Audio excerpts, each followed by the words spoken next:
Here we go, back again with another video. Yes, it's been a while since I put a video out there. I thought I'd try and put another one out there very quickly on a happy day like today. It's finished Sunderland 2, Middlesbrough 0. Now what an absolutely fantastic result that was. Next weekend's the FA Cup match, so we could have done with this result, having that weekend break from the league next weekend. But what a good result. What a team performance. All-round team performance. And before we digest and intersect and go in all those different directions, we will have a look at those who got the correct score. Now, for the England shirt, the correct scores, we put the correct scores on the doors down below. And if I haven't read your name out and you wrote a 2-0 prediction there, please let me know. Again, contact Simo, James Melton, Alan Smith, Jamie SAFC, Patrick Wilson, AJ SAFC, all got the correct score. But a big massive shout out to Wincy, who predicted 2-0 and predicted the Loch Ness Drogba and Ahmad as goal scorers in the correct order. Wow, he's picking out my lottery tickets out next week, or Wednesday, or when's the next time we do the Euros? Tuesday, yes, he's picking those bad boys out for me. I'll be round his house later on asking for 6 numbers. So, team that actually started was not the team that I thought that would start, because there was one additionally made. Midshute was dropped to the bench and Clark came in, because originally Clark was going to be dropped into left back, but AJ Lessie passed the late fitness test. Now, unfortunately, the lad went off. I do hope he's okay, because he's had no time to come on for minutes to gain strength from his injury. He's been put back in at the deep end because we've been short in bodies. So we've needed him today, and I thought AJ Lessie looked absolutely awesome today. I thought he was fantastic. I thought he did not put a foot wrong. He was in the right place at the right time, stopping everything from Middlesbrough on the left-hand side. But he did go off. Now, I hope it's only precautionary. I really do, because the lad's not had much luck since he's come to Sunderland. A few niggles, a few injuries. But when he went off, Trey Hume moved over from right back position to the left back position, and Bailey Wright filled in there. Now, Trey Hume, special mention to him. For a young lad, not on much money at the club, mind, he's come over from Ireland. You know, he hasn't had much game time. He's only fitted in over the last sort of few months when Gooch has been injured, and he's been absolutely brilliant. He's getting stronger, better and better and better, and doesn't have put a feisty challenge in, but a good challenge, you know. And he's done exceptionally well today, and he's close to my man of the match today. Ballard and Bath in the centre. Ballard just passed the late fitness test, had 1 or 2 niggles during the week. Again, these two, if these two could stay fit all season, it'd be an absolute amazing partnership. Both of them had an absolutely fantastic game. Patterson in goal. Made 1 or 2 little errors, but he did 1 or 2 good saves as well and got a clean sheet to boot. So well done, Anthony Patterson. Now in the centre, Dan Neil is getting stronger and better as the season gets on. I thought he had another superb game today, but Corey Evans went off with an injury early doors. Took a knock really early, went down, and that's when Midshute came on into Corey Evans' place, where I know he likes to play there in the first time. And he again had a good first half when he came on. I thought he had a really good end of the first half, and I thought he did really well. Second half, to be fair, he had another good game. Then Roberts and Mad, again, these two link up superbly on this side. They did link up well for the second goal, which killed the game off. And what can we talk about Ross? Well, let's just talk a bit of time on Ross Stewart. Ross Stewart, right. He had an opportunity in the first half. He was slightly offside, but he scored the goal, and he was just slightly offside, mind. Then the opportunity came, and it isn't as easy as it looked on the when you're at the ground. He thought it was 1-1 with the keeper, and he put it high up, and the keeper had a comfortable save to make. But he was quite far out, and the ball bounced awkward. When the ball came down, it sort of bounced high, and to really go for it, so he couldn't get the ball down. So I thought Stewart, he did make the keeper make a save, which Ahmad should have done in the first half. When Mad was 1-on-1 with the keeper passed to Ahmad sort of intercepted from the defender, and he went through and he put it wide of the keeper. Now, if Ahmad had done exactly the same as Stewart, he could have scored. The keeper needs to be making saves in them positions, but overall, it's worked out fine. At first half, I thought we completely dominated the game, apart from, 1 or 2 little corners and 1 or 2 shots from Middlesbrough. Patterson saved, made 1 spectacularly good save and 1 decent save. But apart from that, Sunderland, for me, were the better side in the first half, and we should have been 2 or 3 up by half time.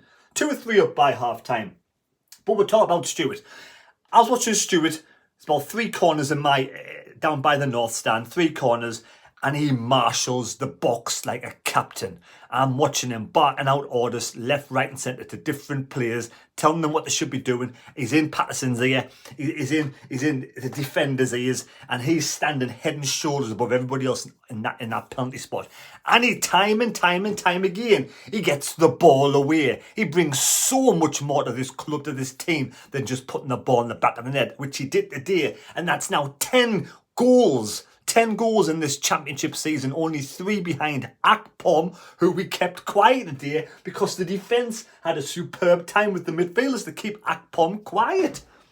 So there we have it. Stewart, we need to get this lad for the rest of the season, sign him a contract, keep him here for couple of years, because the guy is absolutely amazing. And you just watch him on the pitch. I was watching him, and he's barking out instructions, not so much shouting them, but going over, have a word with him, you here. Talk him a little bit, do this, do that, and he's always on the go. He is so much more than the striker. Absolutely amazing. You know, this bloke here came out in the second half and he won a penalty. Ball over the top. He's running through, 1-1 with the keeper. Now the Middlesbrough player, I've watched it once in live time and I was shouting for a penalty. I never thought it'd be a red card. I watched it again on the replay and I think it was a penalty. And I still don't know about this red card situation. You let me know out there. Do you think it was a blatant red card or was an accidental challenge? Now, is there a difference? Do you get a red card for both if you're last man still?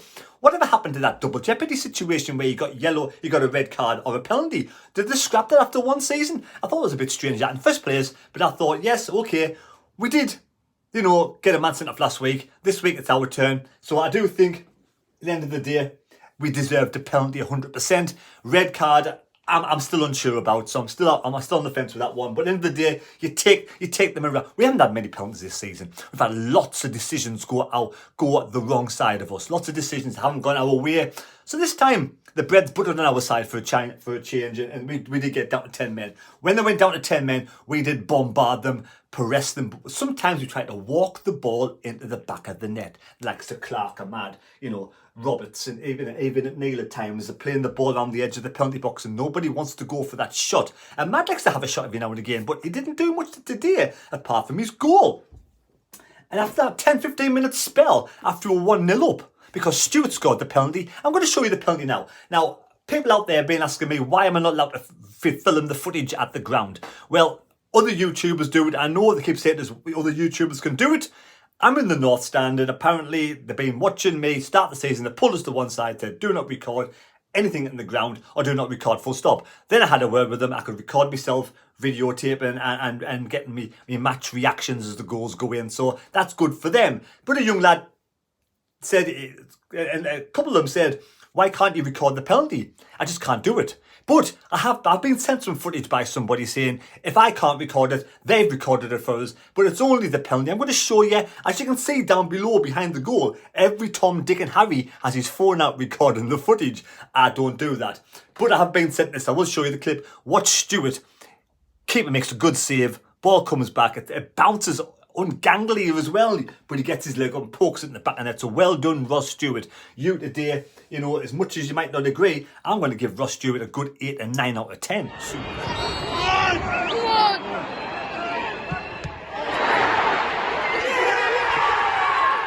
But then Middlesbrough came into the game and they went out to 10 more. They made a couple of changes. Middlesbrough really got the backs up. They started controlling the game. They had 1-2 opportunities, and we either got our foot off the pedal a little bit or they lifted their game. So well done, credit where credit's due. Middlesbrough put us back for about 10-15 minutes, but then we scored the second goal and we killed the game off. Roberts to a mad 4 defenders around him. He bamboozled them.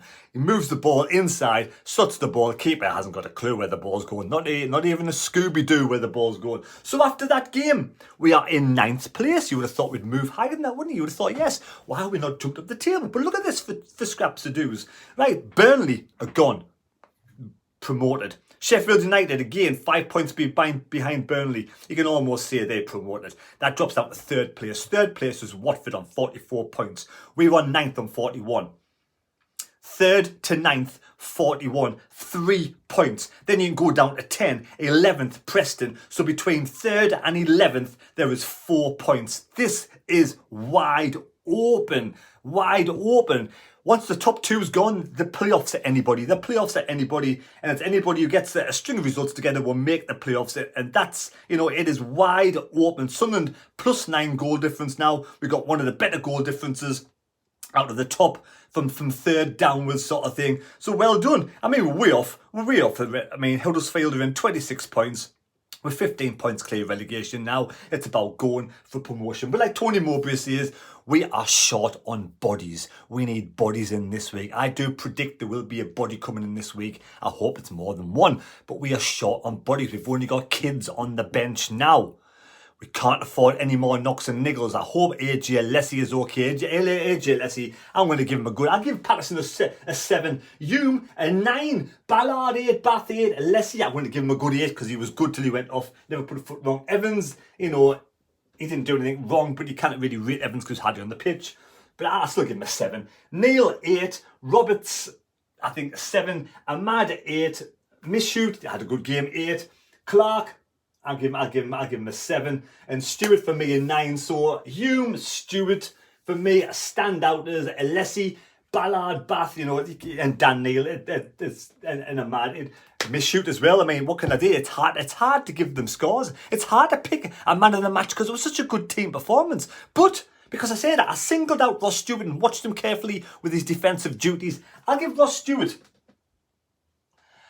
and Trey Hume joint men of the match. There we go. Trey Hume joint men of the match with a Lessie close there. And end of the day, Mishoot and Neil and all the rest. It's hard to give them the all second, all really, really close second best. So there we go. Hope you've enjoyed the video. Enjoy the rest of Sunday night. Don't forget SFC Fan TV will be on Mondays and Thursdays at 7 o'clock. SFC Fan TV. And to all yous who supported my other channel, Mads Out and About, over the last couple of days, you've absolutely smashed it. We're getting close to 950 subscribers. Thank you for watching that vlog in Inverness, up Loch Ness. Take care, God bless me, God go with you, and we'll see you during the week, ready for the Fulham FA Cup match. See you later, thanks. Oh yeah, of course. You tell me who was your man of the match. Did you find it hard to pick somebody out like me? I thought there was 3 or 4 in there really going for man of the match. Who was your man of the match? Like I said, I picked out Stewart and Hume. I watched Stewart very carefully today in defensive duties, and I thought he was like a captain in defence, and I love that about him. But at the end of the day, you tell me who was your man of the match. It's a choice between 3 or 4 easily. Thanks again. We'll see you later.